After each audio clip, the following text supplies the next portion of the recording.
The Wagner Group, once a shadowy mercenary force lurking in the margins of global conflicts, rose to prominence as Russia's unofficial muscle. Founded by Dmitry Utkin, a former GRU officer, and bankrolled by Yevgeny Prigozhin, a man close to President Vladimir Putin, Wagner was Russia's dirty weapon of choice. From Syria to Africa to Ukraine, Wagner became synonymous with brutality, deniability, and battlefield success. But behind their victories, something darker was brewing. In the bloody trenches of Ukraine, Wagner became the tip of Russia's spear. They took Bakhmut, lost men by the hundreds, and succeeded where regular Russian troops faltered. But Yevgeny Prigozhin, once obedient, began openly attacking Russia's Ministry of Defense. He accused them of corruption, incompetence, and betrayal. Wagner was winning battles, but losing its place in the Kremlin's favor. Wagner's fury wasn't just about politics, it was about blood. Supplies stopped arriving, ammunition requests were denied, medics were pulled back. Prigozhin accused Russia's top brass, especially Shoigu and Gerasimov, of deliberately sabotaging Wagner's operations. Wagner wasn't just isolated, it was being starved. Each bullet withheld was a brother lost. Prigozhin's rants turned into roars. Prigozhin's public attacks became relentless. He wasn't whispering rebellion,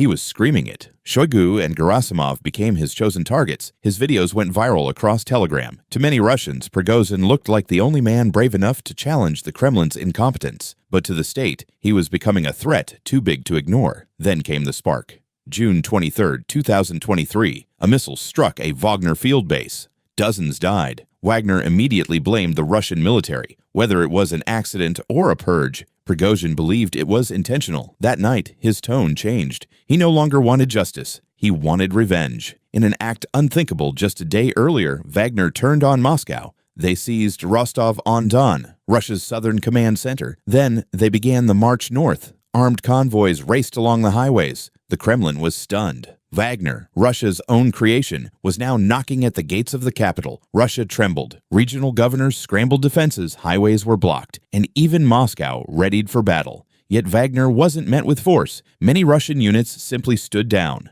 Crowds watched in awe as Wagner soldiers posed for selfies and handed out cigarettes. This wasn't just mutiny, it was a psychological victory. The invincible Kremlin looked confused, paralyzed, and every hour brought Wagner closer to the heart of Russian power. Then came a stunning reversal. Just 200 kilometers from Moscow, Prigozhin halted his troops. The world stood in disbelief. Why stop now, at the height of power? The answer came quickly. A deal brokered by Belarusian President Alexander Lukashenko. In return for ending the rebellion, Wagner fighters would not be prosecuted, and Prigozhin would go into exile in Belarus. It was a deal without cameras, without signatures, just whispered threats and promises. Putin's grip had been tested, and he had blinked. Behind the scenes, the pressure was volcanic. Russia's elite panicked. Military units were divided, some unwilling to engage. Putin feared bloodshed on Russian soil. Images of Russian tanks firing on Russians. Lukashenko stepped in not out of goodwill, but necessity. Prigozhin wanted reform. Putin wanted control. Their compromise was forged in fear, not trust. For a moment, it seemed Wagner had won. But in Moscow, the deal was viewed not as peace,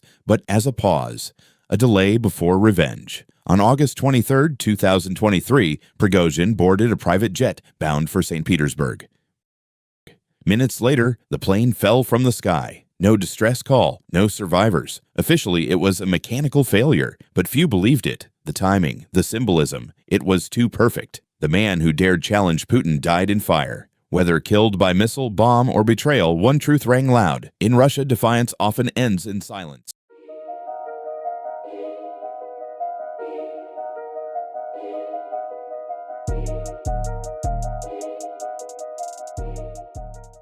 Wagner fractured. Some fighters vanished into the shadows. Others moved to Africa, where war is always for sale. Moscow tried to bury the group, replacing leaders, repainting history. But Wagner had become an idea, a symbol of resistance, ruthlessness, and rebellion. And in the corners of the world where mercenaries gather, whispers of their names still echo. The fall of Wagner is more than a footnote in history. It's a warning. Power, once unleashed, doesn't always return obediently. Prigozhin played the game too well and lost. Yet his defiance cracked the illusion of eternal rule. Putin survived the mutiny, but Wagner's ghost still marches in silence.